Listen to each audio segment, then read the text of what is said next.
नमस्कार। मैं नाथ सुनांचली कथा कहानी और उपन्यास के इस संग के साथ पुनः उपस्थित हूँ। मित्रों, इस समय मैं वाचन कर रहा हूँ प्रेमचंद जी के कहानी संग्रह मानसरोवर भाग 2 से कुछ कहानियों का। इस कड़ी में आज लीजिए सुनिए मानसरोवर भाग 2 से एक और कहानी नेऊर का वाचन मेरे अर्थात नाथ सोनांचली के स्वर में। आकाश में चांदी के पहाड़ भाग रहे थे, टकरा रहे थे, गले मिल रहे थे, जैसे सूर्य मेघ संग्राम छिड़ा हो। कभी छाया हो जाती थी, कभी तेज धूप चमक उठती थी। बरसात के दिन थे, उमस हो रही थी, हवा बंद हो गई थी। गांव के बाहर कई मजूर एक खेत की मेड़ बांध रहे थे, नंगे बदन, पसीने में तर, कछनी कसे हुए। सबके सब फावड़े से मिट्टी खोदकर मेड़ पर रखते जाते थे। पानी से मिट्टी नरम हो गई थी। गोबर ने अपनी कानी आंख मटकाकर कहा, अब तो हाथ नहीं चलता भाई, गोल भी छूट गया होगा, चबेना कर ले। नेऊर ने हंसकर कहा, यह मेड़ तो पूरी कर लो, फिर चबेना कर लेना, मैं तो तुमसे पहले आया। दोनों ने सिर पर झुआ उठाते हुए कहा, तुमने अपनी जवानी में जितना घी खाया होगा नेऊर दादा, उतना तो अब हमें पानी भी नहीं मिलता। नेऊर छोटे दिल का गठीला काला फुर्तीला आदमी था। उम्र 50 से ऊपर थी, मगर अच्छे अच्छे नौजवान उसके बराबर मेहनत नहीं कर सकते थे। अभी 2-3 साल पहले तक कुश्ती लड़ना छोड़ दिया था। गोबर, तुमसे तंबाकू पिए बिना कैसे रहा जाता है नेऊर दादा? यहाँ तो चाहे रोटी न मिले, लेकिन तंबाकू के बिना नहीं रहा जाता। नेऊर अपने काम में मग्न था। नवयुवकों की बातों में उसे कोई दिलचस्पी नहीं थी। दीना ने उसे बातों में लगाने की कोशिश करते हुए कहा, तो यहाँ से जाकर रोटी बनाओगे दादा? बुधिया कुछ नहीं करती? हमसे तो दादा ऐसी मेहरिया से एक दिन भी न पटे।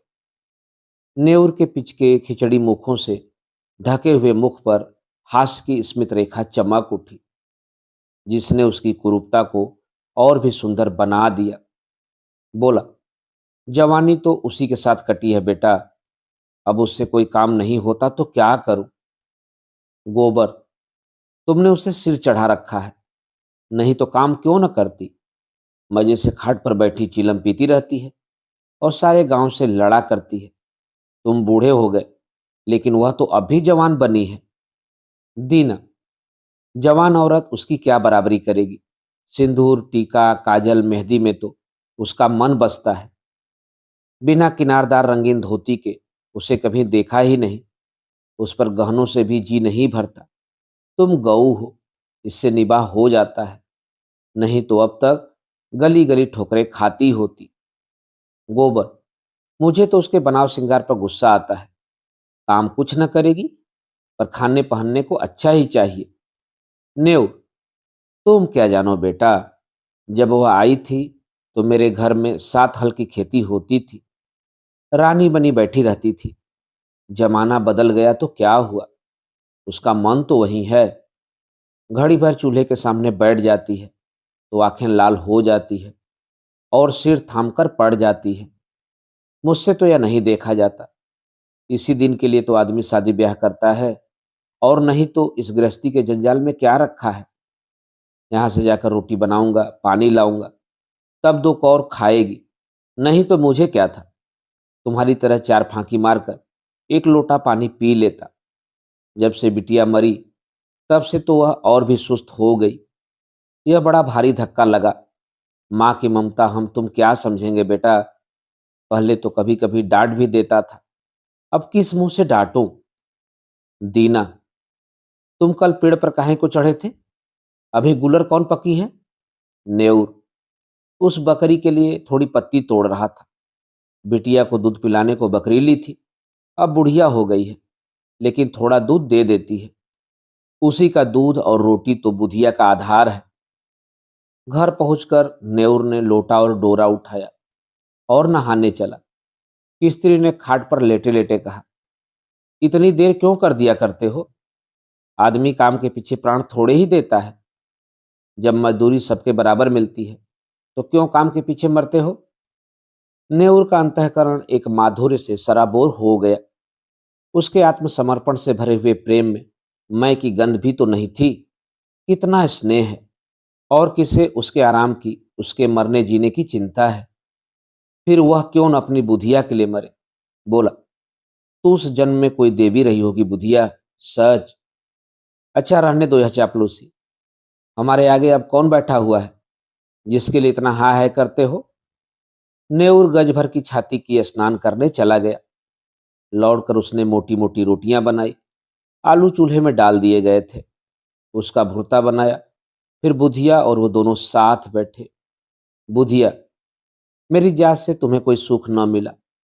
पड़े पड़े खाती हूँ और तुम्हें तंग करती हूँ। इससे तो कहीं अच्छा था कि भगवान मुझे उठा लेते। भगवान आएंगे तो मैं कहूंगा, पहले मुझे ले चलो, तब इस सुनी झोपड़ी में कौन रहेगा? तुम न रहोगे तो मेरी क्या दशा होगी? यह सोचकर मेरी आंखों में अंधेरा आ जाता है। मैंने कोई बड़ा पुण्य किया था कि तुम्हें पाया। किसी और के साथ मेरा भला क्या निभाव होता? ऐसे मीठे संतोष के लिए नेउर क्या नहीं कर डालना चाहता था। आलसीन, लोभीन, स्वार्थीन बुधिया अपनी जीभ पर केवल मिठास रखकर नेउर को नचाती रहती थी, जैसे कोई शिकारी कटिये में चारा लगाकर मछली को खिलाता है। पहले कौन मरे, इस विषय पर आज यह पहली ही बार बातचीत न हुई थी। इसके पहले भी कितनी ही बार यह प्रश्न उठा था और यूं ही छोड़ दिया गया था। लेकिन न जाने क्यों नेउर ने अपनी डिग्री कर ली थी और उसे निश्चय था कि पहले मैं जाऊंगा। उसके पीछे भी बुधिया जब तक रहे आराम से रहे, किसी के सामने हाथ न फैलाए। इसीलिए वह काम करता रहता था जिससे हाथ में चार पैसे जमा हो जाएं। कठिन से कठिन काम जिसे कोई न कर सके नेउर करता। दिन भर फावड़े कुदाल का काम करने के बाद रात को ऊख के दिनों में किसी की ऊख पेड़ता या खेती की रखवाली करता। लेकिन दिन निकलते जाते थे और जो कुछ कमाता था वह भी निकलता जाता था। बुधिया के बगैर यह जीवन नहीं, इसकी कल्पना ही नहीं कर सकता था। लेकिन आज की बातों ने नेउर को सशंक कर दिया। जल में एक बुध रंग की भांति यह शंका उसके मन में समाकर अतिरंजित होने लगी। गांव में नेउर को काम की कमी न थी, पर मजदूरी तो वही मिलती थी जो अब तक मिलती आई है। इस मंदी में वह मजदूरी भी नहीं रह गई थी। एकाएक गांव में एक साधु कहीं से घूमते फिरते आ निकले और नेउर के घर के सामने ही पीपल की छांव में उनकी धूमी जम गई। गांव वालों ने अपना धन्य भाग समझा। बाबा जी की सेवा सत्कार करने के लिए सभी जमा हो गए। कहीं से लकड़ी आ गई, कहीं से बिछाने का कंबल, कहीं से आटा दाल। नेउर के पास क्या था? बाबा जी के लिए भोजन बनाने की सेवा उसने ली। चरस आ गई, दम लगने लगा। 2-3 दिन में ही बाबा जी की कीर्ति फैलने लगी। वह आत्मदर्शी हैं, भूत भविष्य सब बता देते हैं। लोग तो छू नहीं गया है, पैसा हाथ से नहीं छूते और भोजन भी क्या करते हैं। 8 पहर में 1-2 रोटियां खा ली, लेकिन मुख दीपक की तरह दमक रहा है। कितनी मीठी वाणी है। सरल हृदय नेऊर बाबा जी का सबसे बड़ा भक्त था। उस पर कहीं बाबा जी की दया हो गई तो पारस ही हो जाएगा, सारा दुख दलिदर मिट जाएगा। भक्तजन एक एक करके चले गए थे। खूब कड़ाके की ठंडक पड़ रही थी। केवल नेऊर बैठा बाबा जी के पांव दबा रहा था। बाबा जी ने कहा, बच्चा, संसार माया है, इसमें क्यों फंसे हो? नेऊर ने नतमस्तक होकर कहा, अज्ञानी हूं महाराज, क्या करूं? स्त्री है, उसे किस पर छोड़ूं? तू समझता है तू स्त्री का पालन करता है, और कौन सहारा है उसका बाबा जी? ईश्वर कुछ नहीं है, तू ही सब कुछ है। नेऊर के मन में जैसे ज्ञान उदय हो गया। तू इतना अभिमानी हो गया है, तेरा इतना दिमाग, मजदूरी करते करते जान जाती है, तो तू समझता है मैं ही बुधिया का सब कुछ हूं। प्रभु जो सारे संसार का पालन करते हैं, तो उनके काम में दखल देने का दावा करता है। उसके सरल ग्रामीण हृदय में आस्था की एक ध्वनि से उठकर उसे धिक्कारने लगी। बोला, अज्ञानी हूं महाराज, इससे ज्यादा वह और कुछ नहीं कह सका। आंखों से दीन विषाद के आंसू गिरने लगे। बाबा जी ने तेजस्विता के साथ कहा, देखना चाहता है ईश्वर का चमत्कार? वह चाहे तो क्षण भर में तुझे लखपति कर दे, क्षण भर में तेरी सारी चिंताएं हर ले। मैं उसका एक तुच्छ भक्त हूं, काकविष्ठा, लेकिन मुझ में भी इतनी शक्ति है कि तुझे पारस बना दूं। तू साफ दिल का सच्चा ईमानदार आदमी है, मुझे तुझ पर दया आती है। मैंने इस गांव में सबको ध्यान से देखा, किसी में भक्ति नहीं, विश्वास नहीं। तुझ में मैंने भक्ति का हृदय पाया। तेरे पास कुछ चांदी है। नेऊर को जान पड़ रहा था कि सामने स्वर्ग का द्वार है। 10-5 रुपए होंगे महाराज। वो चांदी के टूटे फूटे गहने नहीं हैं। घरवाली के पास कुछ गहने हैं। कल रात को जितनी चांदी मिल सके यहाँ ला और ईश्वर की प्रभुता देख। तेरे सामने मैं चांदी को हाड़ी में रखकर इसी धूनी में रख दूंगा। प्रातःकाल आकर हाड़ी निकाल लेना। मगर इतना याद रखना, क्यों न सर्फियों को अगर शराब पीने में, जुआ खेलने में या किसी दूसरे बुरे काम में खर्च किया तो कोढ़ी हो जाएगा। अब जा, सो जा। हाँ, इतना और सुन ले, इसकी चर्चा किसी से मत करना, घरवाली से भी नहीं। नेऊर घर चला तो ऐसा प्रसन्न था मानो ईश्वर का हाथ उसके सिर पर है। रात भर उसे नींद नहीं आई। सवेरे उसने कई आदमियों से 2-2, 4-4 रुपए उधार लेकर 50 रुपए जोड़े। लोग उसका विश्वास करते थे, कभी किसी का एक पैसा भी न दबाता था। वादे का पक्का, नियत का साफ। रुपए मिलने में दिक्कत न हुई। 50 रुपए उसके पास थे। बुधिया के गहने कैसे ले? चाल चली, तेरे गहने बहुत मैले हो गए हैं, खटाई से साफ कर ले। रात भर खटाई में रहने से नए हो जाएंगे। बुधिया चकमे में आ गई। हाड़ी में खटाई डालकर गहने भिगो दिए। जब रात को वह सो गई तो नेऊर ने रुपए भी उसी हाड़ी में डाल दिए और बाबा जी के पास पहुंचा। बाबा जी ने कुछ मंत्र पढ़ा, हाड़ी को धूनी की राख में रखा और नेऊर को आशीर्वाद देकर विदा किया। रात भर करवटें बदलने के बाद नेऊर मुंह अंधेरे बाबा के दर्शन करने गया, मगर बाबा जी का वहां पता न था। अधीर होकर उसने धूनी की जलती हुई राख टटोली। हाड़ी गायब थी। छाती धक धक करने लगी। बदहवास होकर बाबा को खोजने लगा। हार की तरफ गया, तालाब की ओर पहुंचा। 10 मिनट, 20 मिनट, आधा घंटा, बाबा का कहीं निशान नहीं। भक्त आने लगे। बाबा कहाँ गए? कंबल भी नहीं, बर्तन भी नहीं। भक्त ने कहा, रमते साधुओं का क्या ठिकाना, आज यहाँ कल वहां, एक जगह रहें तो साधु कैसे? लोगों से हेलमेल हो जाए, बंधन में पड़ जाएं। सिद्ध थे, लोग तो छू नहीं गया। नेऊर कहाँ है? उस पर बड़ी दया करते थे, उससे कह गए होंगे। नेऊर की तलाश होने लगी, कहीं पता नहीं। इतने में बुधिया नेऊर को पुकारती हुई घर में से निकली। फिर कोलाहल मच गया। बुधिया रोती थी और नेऊर को गालियां देती थी। नेऊर खेतों की मेड़ से बेतहासा भागता चला जाता था, मानो इस पापी संसार से निकल जाएगा। एक आदमी ने कहा, नेऊर ने कल मुझसे 5 रुपए लिए थे, आज सांझ देने को कहा था। दूसरा, हमसे भी 2 रुपए आज ही के वादे पर लिए थे। बुधिया रोई, दाढ़ी जार मेरे सारे गहने ले गया। 25 रुपए रखे थे, वह भी उठा ले गया। लोग समझ गए बाबा कोई धूर्त था, नेऊर को झांसा दे गया। ऐसे ऐसे ठग पड़े हैं संसार में। नेऊर के बारे में किसी को ऐसा संदेह नहीं था। बेचारा सीधा आदमी आ गया पट्टी में, मारे लाज के कहीं छिपा बैठा होगा। 3 महीने गुजर गए। झांसी जिले में धसान नदी के किनारे एक छोटा सा गांव है, काशीपुर। नदी के किनारे एक पहाड़ी टीला है। उसी पर कई दिन से एक साधु ने अपना आसन जमाया है। नाटे कद का आदमी है, काले तवे का सा रंग, देह गठी हुई। यह नेऊर है जो साधु वेश में दुनिया को धोखा दे रहा है। वही सरल निष्कपट नेऊर जिसने कभी पराये माल की ओर आंख नहीं उठाई, जो पसीने की रोटी खाकर मग्न था। घर की, गांव की और बुधिया की याद एक क्षण भी उसे नहीं भूलती।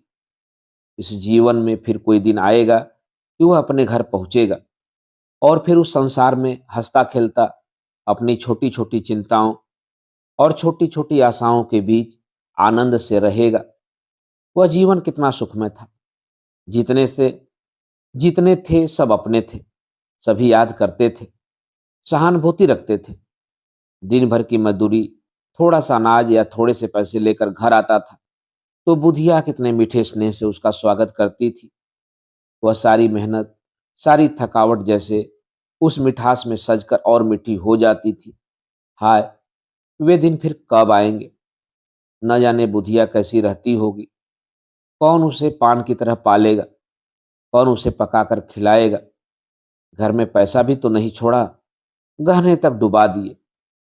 तब उसे क्रोध आता कि उस बाबा को कहीं पा जाए तो कच्चा ही खा जाए। हाय लोभ, लोभ! उसके अनन्य भक्तों में एक सुंदर युवती भी थी जिसके पति ने उसे त्याग दिया था। उसका बाप फौजी पेंशनर था। एक पढ़े लिखे आदमी से लड़की का विवाह किया, लेकिन लड़का माँ के कहन में था और युवती की अपनी सास से न पड़ती थी। वह चाहती थी शौहर के साथ सास से अलग रहे। शौहर अपनी माँ से अलग होने पर राजी न हुआ। बहू रूठ कर मैके चली आई। तब से 3 साल हो गए थे और ससुराल से एक बार भी बुलावा न आया, न पति देव ही आए। युवती किसी तरह पति को अपने वश में कर लेना चाहती थी। महात्माओं के लिए किसी का दिल फेर देना ऐसा क्या मुश्किल है। हाँ, उनकी दया चाहिए। एक दिन उसने एकांत में बाबा जी से अपनी विपत्ति कह सुनाई। नेउर को जिस शिकार की टोह थी वह आज मिलता हुआ जान पड़ा। गंभीर भाव से बोला, बेटी, मैं न सिद्ध हूं न महात्मा, न मैं संसार के झमेले में पड़ता हूं, पर तेरी श्रद्धा और प्रेम देखकर तुझ पर दया आती है। भगवान ने चाहा तो तेरा मनोरथ पूरा हो जाएगा। आप समर्थ हैं और मुझे आपके ऊपर विश्वास है। भगवान की जो इच्छा होगी वही होगा। इस अभागिनी की डोंगी आप ही पार लगा सकते हैं। भगवान पर भरोसा रखो। मेरे भगवान तो आप ही हो। नेउर ने मानो धर्म संकट में पड़कर कहा, लेकिन बेटी, उसके काम में बड़ा अनुष्ठान करना पड़ेगा और अनुष्ठान में सैकड़ों हजारों का खर्च है। उस पर भी तेरा कार्य सिद्ध होगा या नहीं, यह मैं नहीं कह सकता। हाँ, मुझसे जो कुछ हो सकेगा मैं कर दूंगा, पर सब कुछ भगवान के हाथ में है। मैं माया को हाथ से नहीं छूता, लेकिन तेरा दुख देखा नहीं जाता। उसी रात को युवती ने अपने सोने के गहनों की पिटारी लाकर बाबा जी के चरणों पर रख दी। बाबा जी ने कांपते हुए हाथों से पिटारी खोली और चंद्रमा के उज्जवल प्रकाश में आभूषणों को देखा। उनकी आंखें झपक गईं। यह सारी माया उनकी है। वह उनके सामने हाथ बांधे खड़ी कह रही है, मुझे अंगीकार कीजिए। कुछ भी तो करना नहीं है, केवल पिटारी लेकर अपने सिरहाने रख लेना है और युवती को आशीर्वाद देकर विदा कर देना है। प्रातःकाल वह आएगी। उस वक्त वह उतनी दूर होंगे जहां तक उनकी टांग ले जाएगी। ऐसा आशातीत सौभाग्य! जब वह रुपयों से भरी थैलियां लिए गांव में पहुंचेंगे और बुधिया के सामने रख देंगे, ओह, इससे बड़े आनंद की वह कल्पना भी नहीं कर सकते। लेकिन न जाने क्यों इतना जरा सा काम भी उससे नहीं हो सकता। वह पिटारी को उठाकर अपने सिरहाने कंबल के नीचे दबाकर नहीं रख सकता। है कुछ नहीं, पर उसके लिए असूझ असाध्य है। वह उस पिटारी की ओर हाथ भी नहीं बढ़ा सकता। हाथों पर उसका कोई बस नहीं। जाने दो हाथ, जुबान से तो कह सकता है। इतना कहने में कौन सी दुनिया उल्टी जाती है कि बेटी, इसे उठाकर इस कंबल के नीचे रख दे। जुबान कट तो न जाएगी, मगर अब उसे मालूम होता है कि जुबान पर भी उसका काबू नहीं। उंगलियों के इशारे से भी यह काम हो सकता है, लेकिन इस समय आंखें भी बगावत कर रही हैं। मन का राजा इतने मंत्रियों और सामंतों के होते हुए भी असक्त निरीह है। लाख रुपए की थैली सामने रखी हो, नंगी तलवार में हाथ हो, गाय मजबूत रस्सी से सामने बंधी हो, या उस गाय की गर्दन पर उसके हाथ उठेंगे? कभी नहीं। वह परित्यक्ता उसे उसी गऊ की तरह लग रही थी। जिस अवसर को वह 3 महीने से खोज रहा है, उसे पाकर आज उसकी आत्मा कांप रही है। तृष्णा किसी वन्य जंतु की भांति अपने संस्कारों से आखेट प्रिय है, लेकिन जंजीरों से बंधे बंधे उसके नख गिर गए हैं और दांत कमजोर हो गए हैं। उसने रोते हुए कहा, बेटी, पिटारी को उठा ले जाओ। मैं तुम्हारी परीक्षा कर रहा था, तुम्हारा मनोरथ पूरा हो जाएगा। चांद नदी के उस पार वृक्षों की गोद में विश्राम कर चुका था। नेउर धीरे से उठा और धसान में स्नान करके एक और चल दिया। भभूत और तिलक से उसे घृणा हो रही थी। उसे आश्चर्य हो रहा था कि वह घर से निकला ही कैसे। थोड़े से उपहास के भय से उसे अपने अंदर एक विचित्र उल्लास का अनुभव हो रहा था, मानो वह बेड़ियों से मुक्त हो गया हो, कोई बहुत बड़ी विजय की हो। 8वें दिन नेउर अपने गांव पहुंच गया। लड़कों ने दौड़कर उछल कूद कर उसकी लकड़ी उसके हाथ से छीन कर उसका स्वागत किया। एक लड़के ने कहा, काकी तो मर गई दादा।